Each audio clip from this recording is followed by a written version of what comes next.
ఈ రోజు నేను మీకోసం ఒక డిఫరెంట్ సినిమాని తీసుకొచ్చాను. బేసికల్ గా ఈ సినిమా మీకు నచ్చాలంటే ఫస్ట్ ఈ కథలో మీరు ఉన్నారు అని చెప్పేసి మిమ్మల్ని మీరు ఊహించుకుంటే తప్పకుండా మీకు ఈ సినిమా నచ్చుతుంది. అందులోనూ ఒక సపరేట్ ఫీలింగ్ అయితే కలుగుతుంది. ఈ సినిమా కథ ఏంటంటే మామూలుగా మన కథలో హీరో ఆ తర్వాత హీరోయిన్ కొత్తగా పెళ్లి చేసుకొని హనీమూన్ కి ఒక ప్లేస్ కి వెళ్తారు. వెళ్ళిన తర్వాత ప్రశాంతంగా ఆ రోజు సాయంత్రం పడుకుంటారు. బట్ ఉదయాన్నే నిద్రలే చూస్తే అక్కడ ఎవరు కనిపించరు. బయటకు వచ్చి చూసినా ఎవరు కనిపించరు, ఎక్కడికన్నా వెళ్ళి చూసినా సరే ఎవరు కనిపించరు. ఓవరాల్ గా భూమి మీద ఉన్న మనుషులు మొత్తం మాయమైపోతారు. కేవలం హీరో హీరోయిన్ మాత్రమే బతుకుంటారు. ఆ తర్వాత ఏమైందనేది సినిమా కదా. సినిమా చాలా డిఫరెంట్ గా ఉంటుంది. అందులోనూ ఈ ఛానల్ మెయిన్ ఉద్దేశమే డిఫరెంట్ సినిమాలను ఎక్స్ప్లోర్ చేయటం. కాబట్టి మీకు డిఫరెంట్ సినిమాలు నచ్చుతాయి అంటే మాత్రం ఈ సినిమా ఖచ్చితంగా నచ్చుతుంది. అందులోనూ ఇంతకీ సినిమా పేరు ఏంటంటే బోకే. పేరు కొంచెం కామెడీగా ఉంది కదా. సినిమా చాలా బాగుంటుంది. ఇంక డైరెక్ట్ గా కథలోకి వెళ్లే ముందు మీరు గనక మన ఛానల్ కి ఫస్ట్ టైం వస్తే దయచేసి సబ్స్క్రైబ్ చేసి బెల్ ఐకాన్ ప్రెస్ చేయండి. ఇంకా డైరెక్ట్ గా కథలోకి వెళ్తే ఈ సినిమా ఓపెనింగ్ కొత్తగా పెళ్లి చేసుకుని హనీమూన్ కి బస్సులో వెళ్తున్న మన కథలో హీరో హీరోయిన్ చూపిస్తారు. బేసికల్ గా హీరో ఏంటంటే బాగా డబ్బు ఉన్నాడు అనమాట. అందుకనే చాలా దూరం ట్రావెల్ చేసి హనీమూన్ స్పాట్ కి వచ్చాడు. అందులోనూ మన కథలో హీరోయిన్ మాత్రం కొంచెం మిడిల్ క్లాస్ అమ్మాయి. కాకపోతే హీరోయిన్ కి ఏంటంటే హీరోయిన్ చూస్తే భయం వేస్తుంటుంది. ఎందుకంటే వీళ్ళమ్మ నాన్న బాగా డబ్బున్నోళ్ళు. అందులోనూ మనోడికేమో బాధ్యతలు తెలియవు. ఒకవేళ వీడు లైఫ్ లో ఏదైనా కష్టం తట్టుకోలేడేమో అని చెప్పేసి హీరోయిన్ డౌట్ పడుతూ ఉంటుంది. ఆ తర్వాత వీళ్ళిద్దరు కలిసి ఒక రెస్టారెంట్ కి వెళ్తారు. వెళ్ళిన తర్వాత ఇద్దరు కలిసి భోజనం చేస్తూ ఉంటారు. బేసికల్ గా హీరోయిన్ వాళ్ళ నాన్న ఏంటంటే ఒక చర్చి ఫాదర్ అనమాట. దాంతో హీరోయిన్ కి దేవుడి మీద నమ్మకం ఎక్కువ ఉంటుంది. మరోవైపు మన కథలో హీరోకి ఏంటంటే దేవుడి మీద పెద్దగా నమ్మకం ఉండదు. అంతా మన కష్టమే కదా అని చెప్పేసి తను ఫీల్ అవుతూ ఉంటాడు. అందులోనూ టెక్నాలజీ ఎంత డెవలప్ అయినా సరే ఒక పాతకాలపు కెమెరా పట్టుకొని హీరో తిరుగుతూ ఉంటాడు అనమాట. దాంతో హీరోయిన్ అవుతుంది, చూడు టెక్నాలజీ ఎంత డెవలప్ అయింది, కొత్త కెమెరా కొనుక్కోవచ్చు కదా అని చెప్పేసి అంటంతో లేదు ఈ కెమెరా మా నాన్నగారు నాకు చిన్నప్పుడు గిఫ్ట్ గా ఇచ్చాడు, అందుకని క్యారీ చేస్తున్నా అని చెప్పేసి అంటాడు. ఆ తర్వాత వీళ్ళిద్దరు కలిసి రకరకాల ప్లేసులకు వెళ్తారు, తిరుగుతారు, బాగా ఎంజాయ్ చేస్తారు. సాయంత్రం హోటల్ రూమ్ కి వచ్చేసి హీరోయిన్ ముందుగానే పడుకుంటుంది అనమాట. బాగా తిరిగేసింది కదా. దాంతో హీరో కూడా అర్థం చేసుకుని సరే అని చెప్పేసి కింద పడుకుంటాడు. ఆ తర్వాత హీరోయిన్ కి సడన్ గా మధ్యరాత్రి మెలకు వస్తుంది అనమాట. మెలకు వచ్చిన తర్వాత సరదాగా విండోలోంచి బయట చూస్తుంది. చూస్తే బయట ఏదో బ్రైట్ గా లైట్ వెలుగుంటుంది. హీరోయిన్ కి ఏం అర్థం కాదు ఏంటిది అని చెప్పేసి. కాకపోతే హీరోయిన్ ఏమనుకుంటుందంటే కళ అనుకుంటుంది. ఆ తర్వాత లైట్ కాస్త మళ్ళీ డౌన్ అయిపోయి ఆ లైట్ ఆగిపోతుంది. ఆ తర్వాత హీరోయిన్ కూడా వచ్చి ప్రశాంతంగా పడుకుంటుంది. ఉదయాన్నే అలారం మోగుతుంది. ఇద్దరు నిద్ర లేస్తారు అనమాట. లేచిన తర్వాత మళ్ళీ సరదాగా బయటకు వెళ్దాం అని చెప్పేసి ప్రిపేర్ అవుతారు. ముందు ఏంటంటే వీళ్ళిద్దరు కాఫీ తాగుదాం అని చెప్పేసి కాఫీ కోసం బయటకు వస్తారు. బయటకు వచ్చి చూస్తే హోటల్లో ఎవ్వరూ కనిపించరు. ఏంటి వీళ్ళు ఇంకా నిద్ర లేగలేదా అని చెప్పేసి, ఎవడో పనికి రాలేదా అని చెప్పేసి హీరోకి డౌట్ వచ్చేసి సరే బయటికి వెళ్ళి కాఫీ తాగుదాం అని చెప్పేసి బయటకు వచ్చి చూస్తే బయట రోడ్ల మీద కూడా ఎవడు కనిపించడు. దాంతో హీరో హీరోయిన్ కి అర్థం కాదనమాట. ఏమైందిరా సిటీలో వాళ్ళందరికీ ఒకవేళ ఏదైనా ఫెస్టివల్ ఉందా అని చెప్పేసి వాళ్ళు మాట్లాడుకుంటారు అనమాట. ఫెస్టివల్ ఉంటే మాత్రం వీళ్ళకి తెలియదా ఏంటి, అందరికి తెలుస్తుంది కదా, మరి ఎక్కడికి వెళ్ళారా ఊర్లో జనం అందరూ అని చెప్పేసి వీళ్ళిద్దరు ఆలోచిస్తూ ఉంటారు. ఆ తర్వాత హీరోయిన్ ఏం చేస్తుందంటే తెలిసిన వాళ్ళకి ఫోన్ చేస్తుంది. ఫోన్ ఏమో కలవదు. మరోవైపు ఫోన్ ఇంటర్నెట్ వస్తుంది. అందులోనూ ఎవరెవరికైతే మెసేజ్ పంపించారో వీళ్ళు అవన్నీ సింగిల్ టిక్ వస్తాయి అనమాట.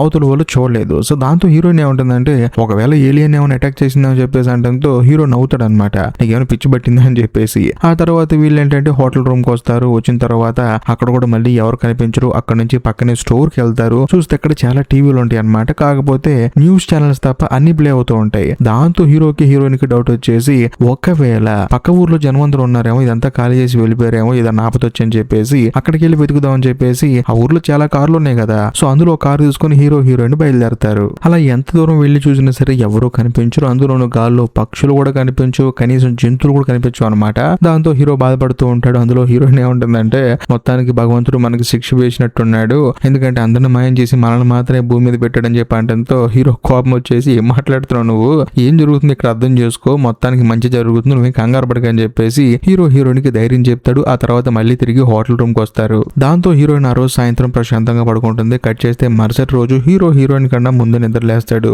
లేచిన తర్వాత సర్లే హీరోయిన్ ఇంకా లేగలేదని చెప్పేసి తన కోసం కిందకి వెళ్ళి మంచి కాఫీ ప్రిపేర్ చేసుకొని తీసుకొచ్చి తనకి ఇస్తాడు. తాగిన తర్వాత హీరోయిన్ ఏముంటుందంటే చండాలంగా ఉంది, కాకపోతే నువ్వు నా కోసం కింద దాకా వెళ్ళి చేసావు కదా, థ్యాంక్ యూ అని చెప్పేసి అంటుంది. ఆ తర్వాత వీళ్ళిద్దరికి ఏంటంటే ఆగలేస్తుంది అనమాట. ఇప్పుడు ఏదో ఒకటి తినాలి కదా. సర్లే పక్కనే సూపర్ మార్కెట్ ఉంది, జనం ఎవరు లేరు కదా, వెళ్ళి ప్రశాంతంగా మనకి ఏం కావాలో తెచ్చుకుందాం అని చెప్పేసి ఇద్దరు వెళ్తారు. వెళ్ళిన తర్వాత హీరోయిన్ ఏం చేస్తుందంటే ఏది కావాలంటే తెచ్చుకుంటుంది. కానీ హీరో ఏంటంటే అంత డబ్బు ఉన్నా కూడా కక్కుర్తి అనమాట. అందుకని 2 ట్రాలీ నిండా వేసేసుకుని వచ్చేసి ఒక పెద్ద కారు దొంగతనం చేసి అందులో సామాన్లన్నీ వేసేసుకుని తిరిగి హోటల్ రూమ్ కి వస్తారు. కాకపోతే హీరోయిన్ ఏముంటుందంటే ఇవన్నీ ఖాళీయే కదా, మనం వేరే కొత్త ఇంటికి షిఫ్ట్ అవుతాం, ఒక మంచి ఇల్లు అని చెప్పేసి అంటంతో హీరో కూడా కరెక్టే కదా అని చెప్పేసి అక్కడ నుంచి బట్టలను వేసుకుని వచ్చేసి ఒక పెద్ద ఇంటికి షిఫ్ట్ అవుతారు. షిఫ్ట్ అయిన తర్వాత హీరో ఏమంటాడంటే సరే కొత్త ఇంటికి వచ్చాం వెళ్ళాం కదా, మనకు కొత్త బట్టలు కావాలని చెప్పేసి పక్కన ఒక పెద్ద స్టోర్ ఉంటుందన్నమాట. అక్కడికి వెళ్ళిన తర్వాత రకాల బట్టలు అనేది వేసుకుని వచ్చేస్తారు. ఎందుకంటే డబ్బులు కట్టేది లేదు, సెట్ చేయలేదు కదా, అందుకని మొత్తం బట్టలు తీసుకుని వచ్చేస్తారు. ఇంకేముంది, ఊర్లో ఎవరు లేరు, ప్రతి షాప్ ఓపెన్ లో ఉంటుంది, కావాల్సింది తీసుకోవచ్చు, డబ్బులు కట్టాల్సిన అవసరం లేదు, రోడ్డు మీద జనం లేరు, ప్రశాంతంగా తిరిగేస్తారు, లైఫ్ ఎంజాయ్ చేస్తారు. కానీ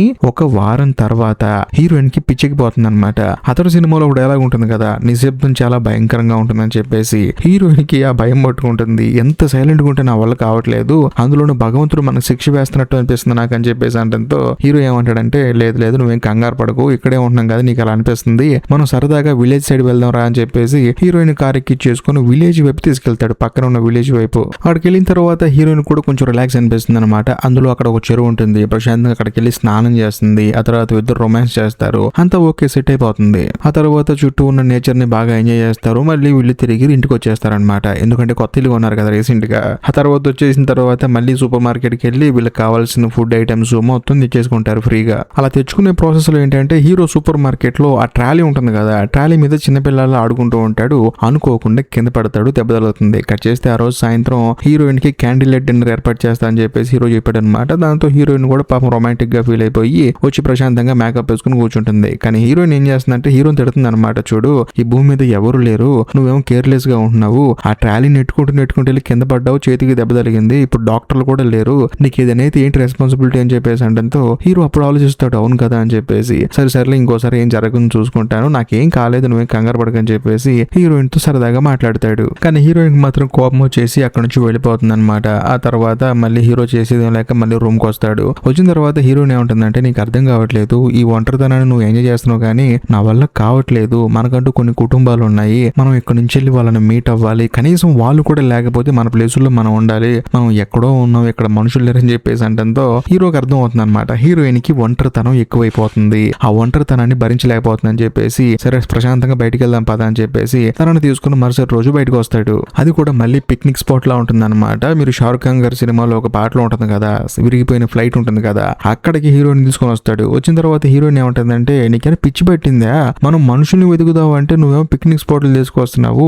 మనుషుల్ని వెతికి మనం నెక్స్ట్ ప్రాసెస్ కి వెళ్ళాలి కదా అని చెప్పేసి అంటంతో హీరో కోపం వచ్చేసి, మనుషులు లేరు ఎవరు లేరు, మన ఇద్దరు మాత్రమే బతుకున్నాము, ఇది వాస్తవం అని చెప్పేసి అంటంతో హీరోయిన్ కోపం వచ్చేసి, నేను వెతుక్కుంటాను మనుషులు అని చెప్పేసి తను అక్కడ నుంచి వెళ్ళిపోతుంది. దాంతో హీరో కూడా చేసేదేం లేక అక్కడే పడుకుంటాడు, ఎందుకంటే మనుషులు లేరు, జంతువులు లేవు, ఇక హీరోని ఎవరు చేంజ్ చేస్తారని చెప్పేసి ధైర్యంతో తను అక్కడే పడుకుంటాడు. కాకపోతే హీరోయిన్ కొంచెం దూరం వెళ్ళిన తర్వాత మళ్ళీ తనకే బాధ అనిపించేసి వచ్చి తను హీరో పక్కన పడుకుంటుంది. మరుసటి రోజు ఉదయాన్నే నిద్ర లేచి వెళ్ళి కొంచెం దూరంగా నుంచుంటుంది. ఇదంతా అర్థం చేసుకున్న తర్వాత హీరో ఏం చేస్తారంటే, అమ్మ తల్లి నేను తప్పు చేశాను, పద మనం మనుషులు వెతుకుతాం అని చెప్పేసి హీరోయిన్ తో కలిసి రకరకాల ప్లేసులకు వెళ్తూ ఉంటాడు. మరోవైపు మన కథలో హీరోయిన్ కూడా ఇంటికి వచ్చిన తర్వాత ఎవరైనా మనుషులు బతికున్నారా, ఎవరైనా ఆన్లైన్ లో ఉన్నారా, వాళ్ళతో చాట్ చేద్దాం అని చెప్పేసి కంటిన్యూస్ గా వాళ్ళకి మెసేజ్ పంపిస్తూ ఉంటుంది. వాళ్ళు రిప్లై ఇస్తే బాగుంటుందని చెప్పేసి ఎదురు చూస్తూ ఉంటుంది. ఇంకోవైపు మన కథలో హీరో మాత్రం ఈ ఒంటరితనాన్ని బాగా ఎంజాయ్ చేస్తాడు, ఎందుకంటే కోరుకున్న అమ్మాయి పక్కన ఉంది, అందులోని ప్రపంచంలో ఎవ్వరూ లేరు, ఇంక ఎటువంటి బాధ లేదని చెప్పేసి హీరో బాగా ఎంజాయ్ చేస్తూ ఉంటాడు. నేను ఒక క్వశ్చన్ అడుగుతాను మిమ్మల్ని, మీకు కూడా ఇలాగైతే మీరు నిజంగా ఈ లైఫ్ ని ఎంజాయ్ చేస్తారా, లేకపోతే బోర్ కొడుతుందని చెప్పి బాధపడతారా, కొంచెం కామెంట్ చేయండి. ఇక మళ్ళీ కథలోకి వెళ్తే హీరోయిన్ ఏంటంటే లైఫ్ ని అలా ఎంజాయ్ చేస్తూ ఉంటారు. కాకపోతే హీరోయిన్ బాధపడుతూ ఉంటుంది. ఒక రోజు హీరో ఏంటంటే హీరోయిన్ బాధ తట్టుకోలేక, సరే నీ మాట ప్రకారం మనం ఫారెస్ట్ సైడ్ వెళ్ళిపోయి బతికేద్దాము, ఇక్కడ ఉంటే మాత్రం నీకు మైండ్ పాడైపోతుంది, అక్కడ నేచర్ లో హ్యాపీగా ఉండొచ్చు అని చెప్పేసి అన్ని చదువుకొని ఫారెస్ట్ లో ఉన్న ఒక వేర్ హౌస్ కి వెళ్తారనమాట. వెళ్ళిన తర్వాత ఇల్లు మొత్తం చెక్ చేస్తూ ఉంటారు, అక్కడ కూడా ఎవరు ఉండరు. కానీ సడన్ గా హీరోకి ఒక పెద్ద కనిపిస్తాడు అనమాట. దాంతో హీరో స్టన్ అయిపోతాడు. పాపం ఆ పెద్ద కూడా నడవలేక నడుస్తూ ఉంటాడు. వెంటనే తీసుకెళ్లి తనకి వాటర్ ఇస్తాడనమాట. ఆయన లోపల తీసుకొచ్చి కూర్చోబెట్టి, సార్ ఏమైందండి, ప్రపంచంలో ఎవరు కనిపించలేదు అని చెప్పంటే, ఏమో బాబు నాకు కూడా తెలియట్లేదు, నేను మొన్నటి దాకా సిటీలో ఉన్నాను, అక్కడ ఉండడానికి నాకు భయం వేసింది, అందుకని ఇక్కడికి వచ్చాను, కానీ ఇక్కడికి వచ్చి చూస్తే ఫుడ్ లేదని చెప్పేసి అంటేతో హీరో తను తెచ్చుకున్న ఫుడ్ మొత్తం ఆ పెద్దానికి పెడతాడు. ఆ తర్వాత అంతా మాట్లాడుకుంటూ ఉంటారు. దాంతో హీరోయిన్ కి ఏంటంటే ఒక కొత్త నమ్మకం వస్తుంది అనమాట. ఇప్పుడు ఈ పెద్దాన్ని బతుకున్నాడంటే చాలా చోట్ల చాలా మంది బతుకుంటారు కదా అని చెప్పేసి, మనుషుల్ని మనం కలవబోతున్నాం అని చెప్పేసి హీరోయిన్ ఎంతగానో ఆనందపడుతుంది. మరోవైపు మన కథలో హీరో నిద్రపోతాడు. కాకపోతే హీరోయిన్ మాత్రం ఆ పెద్దాయనతో అలా మాట్లాడుతూ ఉంటుంది. కట్ చేస్తే మరుసటి రోజు హీరో ముందు నిద్ర లేస్తాడు అనమాట. ఎందుకంటే హీరో ఎర్లీగా పడుకున్నాడు కదా, నిద్రలేకి చూసి హీరోయిన్ వచ్చి నిద్ర లేపుతాడు. ఆ తర్వాత హీరోయిన్ కి ఒక భయంకరమైన విషయం చెప్తాడు. అదేంటంటే ఆ పెద్దాయన చనిపోయాడు అని చెప్పేసి అంటంతో హీరోయిన్ స్టన్ అయిపోతుంది అనమాట.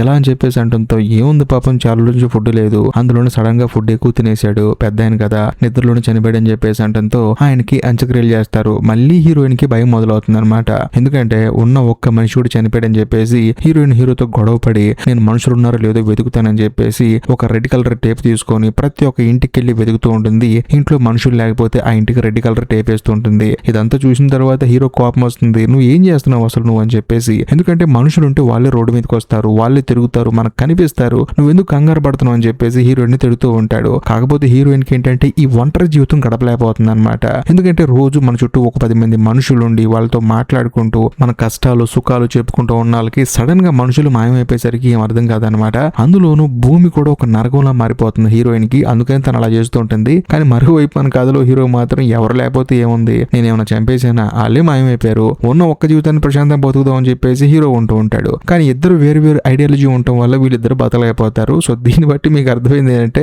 భూమి మీద 1000 మంది ఉన్న ఒక సమస్య మీద కొట్టుకుంటారు, ఇద్దరు ఉన్నా సరే ఒక సమస్య మీద గొడవ పడుతూనే ఉంటారు. సో భూమి అంటేనే అంతే. మరోవైపు మన కథలో హీరో కూడా హీరోని అర్థం చేసుకుని నువ్వేం కంగారు పడుకో, నీకు నేను ఉన్నాను కదా అని చెప్పేసి తనకి ధైర్యం చెప్తాడు. వాళ్ళ రోజులు గడుస్తూ ఉంటాయి. హీరోయిన్ కి ఎప్పుడైనా కోపం వస్తే తనని సరదాగా తీసుకొని బయటకు వస్తాడు. దాంతో హీరోయిన్ కూడా హ్యాపీగా ఫీల్ అవుతుంది. అలా రోజులు గడిచే కొంది హీరోయిన్ కి ఏంటంటే ఒంటరితనం ఎక్కువైపోతుంది. హీరో కూడా బోర్ కొడుతుంది అనమాట.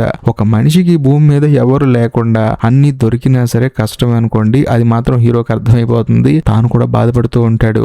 ఒకరోజు హీరో ప్రశాంతంగా పడుకొని ఉదయం నిద్ర లేచి చూస్తే అక్కడ హీరోయిన్ ఉండదు. అందులోనూ హీరోయిన్ సాడ్ గా ఉన్న ఒక ఫోటో టేబుల్ మీద పెట్టి ఉంటుంది. దాంతో హీరోకి భయం వేస్తుంది అనమాట. ఎక్కడికి వెళ్ళిపోయింది హీరోయిన్ అని చెప్పేసి. ఒకవేళ తనను వదిలేసి వెళ్ళిపోయింది అని చెప్పేసి మొత్తం వెతికి చూస్తే ఒక కొండల దగ్గర ఒక నది దగ్గర హీరోయిన్ కారాగి ఉంటుంది అనమాట. దాంతో హీరో పరిగెత్తుకుంటూ వెళ్లి చూస్తే ఆ నదిలో హీరోయిన్ శవం తేలాడుతూ ఉంటుంది. పరిగెత్తుకుంటూ వెళ్లి చూస్తే హీరోయిన్ చచ్చిపోతుంది అనమాట. హీరోయిన్ ఒంటరితనాన్ని తట్టుకోలేక ఈ భూమి మీద నరకం భరించలేక చనిపోతుంది. దాంతో హీరో గుండెలు పగిలేలా ఏడుస్తూ ఉంటాడు. ఆ తర్వాత తాను కూడా చనిపోదాం అనుకుంటాడు. కానీ తనను తాను చంపుకోవడం తన వల్ల కావట్లేదు అనమాట. అందుకని అక్కడి నుంచి బయటకు వచ్చేసి కారు స్టార్ట్ చేసుకుని అక్కడి నుంచి వెళ్ళిపోతూ ఉంటాడు. ఇంతటితో సినిమా అయిపోతుంది. నిజం చెప్పండి, ఈ భూమి మీద ఒక మనిషి ఇంకొక మనిషి లేకుండా బతకలేడు అంటానికి ఇది సినిమానే వాస్తవం. కాకపోతే ఒక మనిషి ఇంకో మనిషి ఉంటే అసలు బతకలేడు, అది కూడా వాస్తవమే. ఇది ఏమైనా సరే అవతల మనిషిని అర్థం చేసుకునే విధానంలో ఉంటుంది. అవతల మనిషి మనకు నచ్చినట్లు ఉండాలి అనుకోవటంలోనే ఒక మనిషికి సమస్య మొదలవుతుంది. అంతే, అంతకు మించి ఏం లేదు. ఈ వీడియో కనుక మీకు నచ్చినట్లయితే ఖచ్చితంగా లైక్ చేయండి, షేర్ చేయండి, కామెంట్ చేయండి. అంతేకాకుండా